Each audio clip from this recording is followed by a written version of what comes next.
Epesia operata.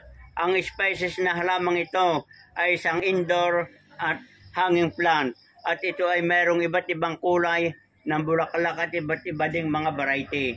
Ang halamang ito, mga kabayan, ay nagmula pa sa Brazil, Colombia at South America. Ang halamang ito ay pwede ring itanim sa mga small pot at ito ay nangangailangan ng buhaghag na lupa, shade or brightly shade. Madali itong paramihin at madali itong alagaan. At ang halamang yan, mga kabayan, ay makikita ninyo, yan ay ang takbo pag nakahanging ay pababa.